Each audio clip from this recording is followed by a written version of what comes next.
Where is the wealthiest place in the world? It's not China, it's not Dubai, it's the graveyard. Because in the graveyard, you will find inventions never invented, businesses never erected, songs never sung, books never written, ideas never nurtured, people never realized. But you wanna know something else? You're not in the graveyard yet. We get one life, and every passing moment, we will never get back again. The problem is, you think you have time. Stop wasting your life. How many hours a day you waste or how many hours a week you waste. And the classic answer is something like 4 to 6 hours a day. You know, inefficient studying, watching things on YouTube that not only do you not want to watch, that you don't even care about, that make you feel horrible about watching after you're done. That's probably 4 hours right there. You know, you think, well, that's 25 hours a week. It's 100 hours a month. That's 2.5 full work weeks. It's half a year of work weeks per year. And if your time is worth $20 an hour, which is a radical underestimate, it's probably more like 50 if you think about it in terms of deferred wages. If you're wasting 20 hours a week, you're wasting $50,000 a year. And you are doing that right now. And it's because you're young, wasting $50,000 a year is a way bigger catastrophe than it would be for me to waste it, because I'm not going to last nearly as long. And so if your life isn't everything it could be, you could ask yourself, well, what would happen if you just stopped wasting the opportunities that are in front of you? You got to be very intentional and deliberate. The stuff that you're dreaming about, the stuff that you want to happen, it's not going to happen by osmosis. Like, you got to get up and you got to go after it. And what the devil wants you to do, what the enemy wants you to do, is get distracted and focus on stuff you shouldn't be focusing on. He wants you to stay in bed. What he would love to do is for you to waste these next 2 or 3 weeks. People spend time waiting for when the time is going to be right. They're waiting for the pieces to fall into place. They're waiting for the planets to align. They're waiting for everything to be all set. It's not going to happen. You want to know when the time is right? The time is right now. All you have to do to kill procrastination is just start. More active and commendable still is the person who is waiting for the daylight and intercepts the first rays of the sun. Shame on him who lies in bed dozing when the sun is high in the sky, whose waking hours commence in the middle of the day. You have to dedicate every breath, every ounce of energy, and every thought and effort that you possibly have in your heart to becoming what it is you want to be. Because nothing great comes from a position of comfort. Everything worthwhile, everything that is great comes from being in a position of uncomfortable. Nothing worthwhile is easy to get. Everything is going to make you uncomfortable. Getting used to it. And if you can get used to being uncomfortable, your limits are non-existent. Everything strives to become all it can possibly be. And that striving to become is what discipline is all about.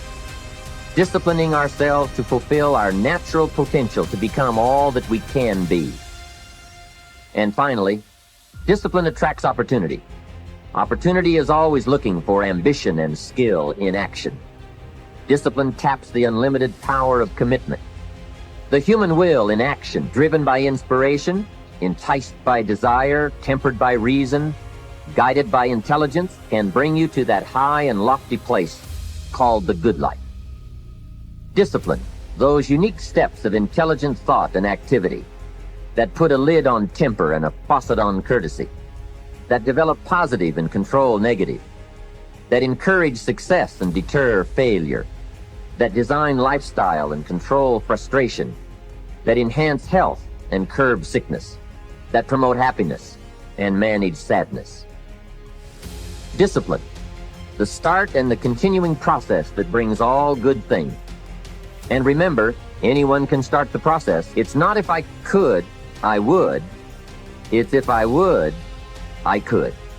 If I will, I can. So start the new process. You can begin a new habit no matter how small it is. Small isn't important. Whether or not you start and whether or not you continue are all that is important. And don't be deluded by an affirmation. Only affirm what you are truly prepared to do. Many of us delude ourselves with our words into believing that we're making changes and making progress, when in fact our daily activity is taking us in the exact opposite direction of our affirmation. Why would you walk in the opposite direction of your dreams? The man dreams of wealth and walks daily towards certain financial disaster. The man wishes for happiness and thinks the thoughts and commits the acts that take him to certain despair. So to have a prosperous life, start a prosperity plan. To become wealthy, start a wealth plan. Remember, you don't have to be wealthy to have a wealth plan. A person with no means can have a rich plan. If you are ill, start a health plan. If you don't have energy, start an energy plan. If you don't feel good, start a feel-good plan. If you're not smart, start a smart plan. If you can't, start a can plan. If you haven't, start a have plan. Anyone can. Even a bad person can start hearing good messages and reading good books. Recognize that the start of the better life, the happy life, the wealthy life is today. This is exciting. Both the process and the result can begin today. Start the new journey today. If you think of a new idea, today is the day to begin the discipline of putting that idea into action. Set this day up as a long, busy, exciting start for your new life. Get your first book for your new library today. Begin your new practice of setting goals today. Start clearing out a drawer of your new orderly desk today. Start eating an apple a day on your new health plan today. Put some money in your new investment for fortune account today. Start reading with intensity for your new wealth of mind plan today. Write a postponed letter today. Make a delayed telephone call today. Pick up your camera and take a picture of something to start your new treasury of photographs today. Get some momentum going on your new commitment to the better life. See how many activities you can pile on in this first day. Go all out. Break away from the negative downward pull of gravity. Start the thrusters going. Prove to yourself that waiting is over, hoping is past, and that faith and action have now taken charge. It's a new day, a new beginning for your new life. With discipline, you can't believe the list of positive moves you can make in the first day of your new beginning. What have you got to lose? Only the despair and fear and guilt of the past. Only the dissatisfaction and unhappiness and lack of fulfillment of the past.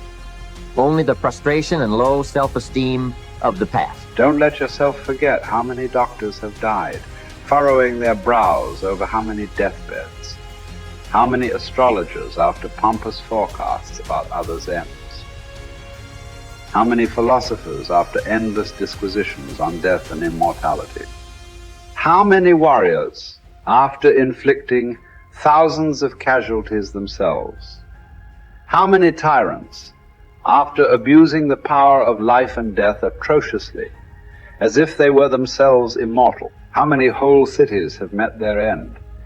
Haile, Pompeii, Herculaneum, and countless others. And all the ones you know yourself, one after another. One who laid out another for burial and was buried himself, and then the man who buried him, all in the same short space of time. In short, know this. Human lives are brief and trivial. Yesterday, a blob of semen. Tomorrow, embalming fluid, ash. To pass through this brief life as nature demands. To give it up without complaint. Like an olive that ripens and falls. Praising its mother, thanking the tree it grew on. If you do the task before you, always adhering to strict reason with zeal and energy and yet with humanity, disregarding all lesser ends and keeping the divinity within you pure and upright, as though you were even now faced with its recall. If you hold steadily to this, staying for nothing and shrinking from nothing, only seeking in each passing action a conformity with nature and in each word and utterance a fearless truthfulness, then the good life shall be yours. And from this course no man has the power to hold you back. Soon you'll be ashes or bones, a mere name at most. And even that is just a sound, an echo. The things we want in life are empty, stale and trivial, dogs snarling at each other, quarreling children, laughing and then bursting into tears a moment later. Trust shame, justice, truth, gone from the earth and only found in heaven. Why are you still here? Sensory objects are shifting and unstable. Our senses dim and easily deceived. The soul itself a decoction of the blood. Fame in a world like this is worthless, and so wait for it patiently, annihilation or metamorphosis. And until that time comes, what? Honor and revere the gods. Treat human beings as they deserve. Be tolerant with others and strict with yourself. Remember, nothing belongs to you but your flesh and blood, and nothing else is under your control.